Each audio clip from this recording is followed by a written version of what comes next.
génn li nekk ci tiroir yi exactement ndax mënuñoo toog boobu ba tey di xaarani li nga xam ne moo di rapport yi génn na mi ngi ci table li nga xam ne moo di procureur de la République di ki nga xam ne moo di Abdou Karim Diop rapport yi suñuy xool toll na ci li nga xam ne moo di au nombre de 45 ñëw na daal di leeral alors peut-être ñiy joxañ baaraam ministre de la justice ñoom dafa am ñu war a ànd ci liggéey bi.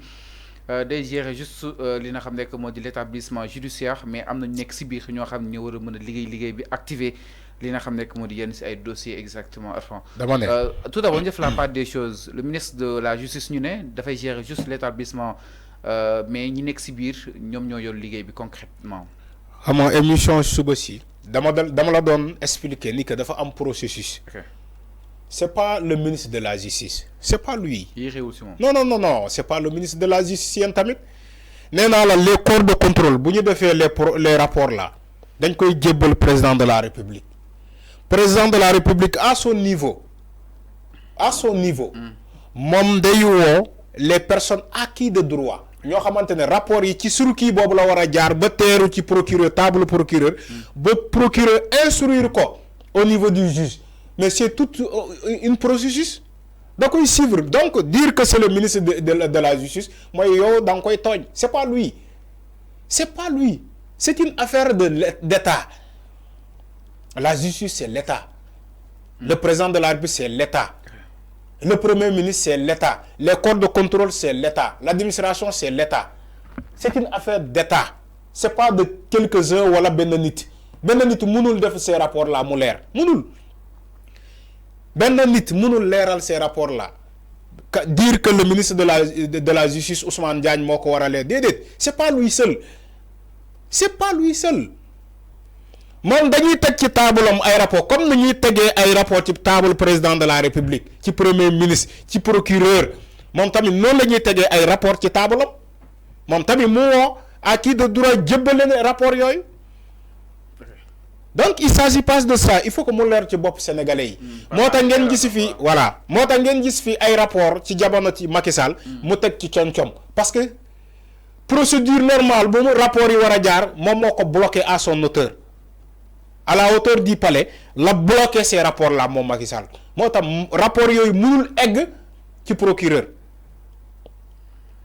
Donc Macky Sall dañ koy jébal ay rapport mu xëcc tiroiram dugal ko bloqué rapport yi foofu.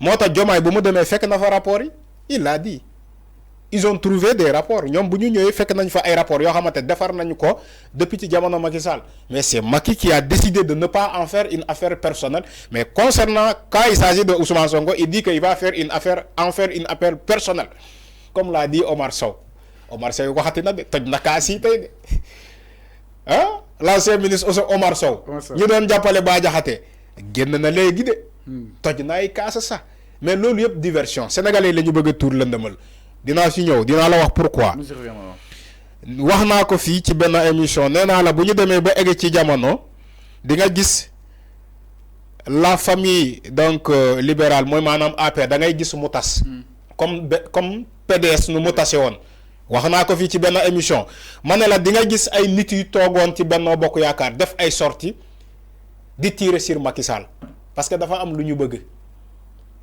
du mu ngi nii nañu dem ba ci kanam Omar Sow moo génn ñeneen ak ñeneen dinañ génn balaa Omar Sow frère Macky Sall moo génn Aliou Sall dina ñëw si sorti alors ak éclatement bi voilà mais quand même rapport yi donc mën nañ jàpp ni instant bi c'est une volonté là c'est une volonté manifeste des Sénégalais ñoo pare no au-delà yow des Sénégalais maanaam ñi nekk si corps justice bi exactement dama ne parce que la justice c'est le socle d'un pays il faut ngeen xam loolu c'est un pilier fondamental d'un pays c'est le socle du pays la justice bu narmeelu rek mooy daanaka réew mi mooy narmeelu gis ngeen ko fii ci Macky Sall quand on a vu une justice qui était en terre mais l'État était en terre la République était en terre ci jamono Macky Sall loolu kenn yóbbewu ko ku dul la justice parce que justice la ñu faagaagal xeexu ko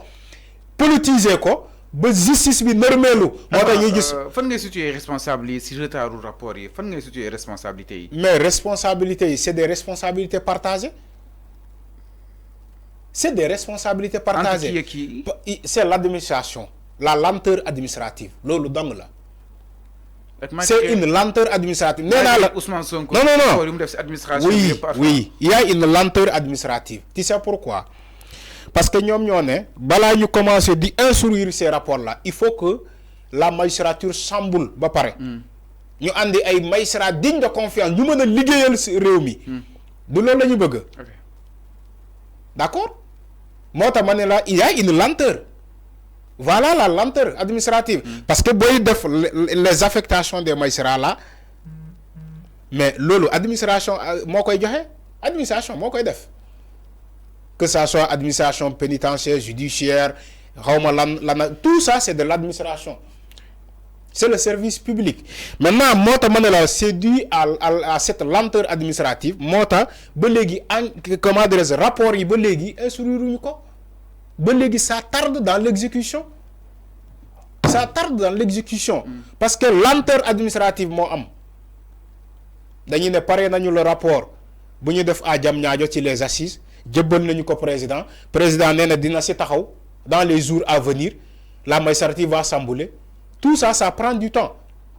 Ça prend du temps. Mais le président fast track. Donc il y a pas de fast track. Boy def lu baax voilà da ngay jël sa temps nga def ko comme ça mu meuna yagg fi lol.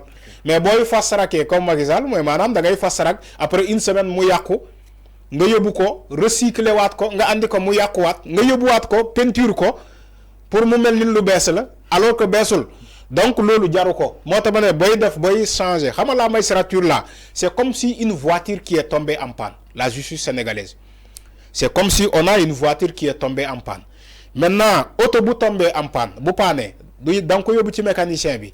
Mécanicien bi lan lay def day xol panne bi day situé wu panne bi fu mu nek mu jël kiyam du génné boulon yi du viser déviser mu génné vis yi bu génné vis yi ba paré lan lay def bu fekkee il y a une pièce qui a été endommagée day génné pièce boobu changer ko pièce bu bees ba paré jël ay boulon yu bees diko bu viser ko.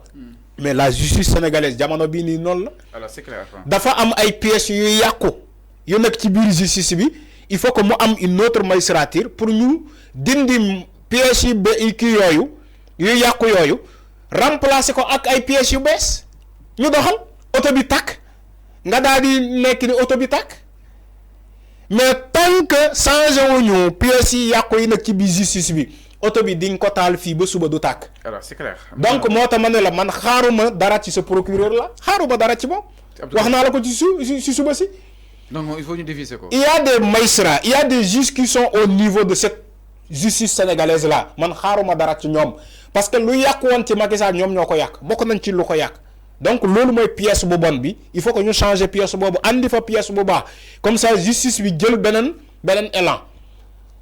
Bu dee auto bi boo changer boo taalee di nga gis régime bu bees bu auto bi bu muy dégager da ngay xam ni moteur bu bees moo ñëw donc justice sénégalaise bi moteur bi loolu la faut que ñu changer moteur bi parce que moteur bi moo yàqu tant que changer wuñu moteur justice sénégalaise bi du baax même boo fa andee ay rapport ay junni rapport du baax dara du baax bu la neexee demal nga activer ay corps de contrôle yu baax ñu defal la ay rapport yu ñoŋ yu bees mais boo ko andee ci justice bi jamono bii nii dara du dox parce que yàqu na lu yàqu na ba pare lu fa yàqu na ba pare malheureusement kenn mënu ko réparer kenn mënu ko xawma souder wala leneen. xam nga dañuy ne ñambaas yàqul sër mais justice bi mënoo ko ñambaas. Alors parce que lu fa yàqu dafa bëri. faut nga changer ko. Alors c'est clair. bu fekkee yàqu bu sa bëriwul ñu ne nañ ko ñambaas tuuti changer procureur wala changer li ñu doxal mais li fay yàqu moo bëri booy changer du yem changer procureur kese wala kii man maa joxe exemple de du yem changer kii foo nga changer lépp mu chamboulé ñu def nii ñu nar a dem Ziguinchor nañ fa dem ñu nar a jógee Ziguinchor ñëw ñu ñëw. Ouais, mais c'est comme ça c'est ça le chamboulement de la magistrature xeexuma kenn. Je suis pas contre Ken, mais malheureusement lolu moy magistrature bu chamboulé. Mën nga gis un juge bu joggé Ziguinchor ñu ne la désormais il siège au tribunal hors classe de Dakar. Nga gis ben juge bu joggé fi ñu ne la yóbbu nañu ko Kédougou. Mais est-ce que dinañ ko nangu Arfan? Du ñom ñoy nangu.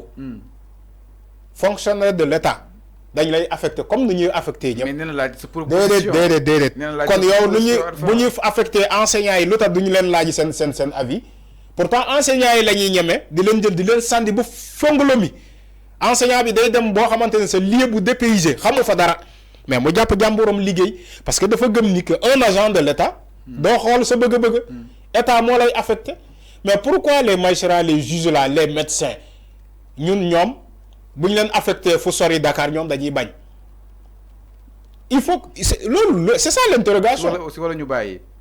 voilà yooyu yaay xool bu ñu la affecté fu la arrangé bu dee da ngay bañ mën ngaa bàyyi nga dem def leneen parce que un fonctionnaire doit servir cette nation. Quel que ce soit le lieu. Ok, c'est clair. Là où tu es affecté. Alors, nous allons voilà.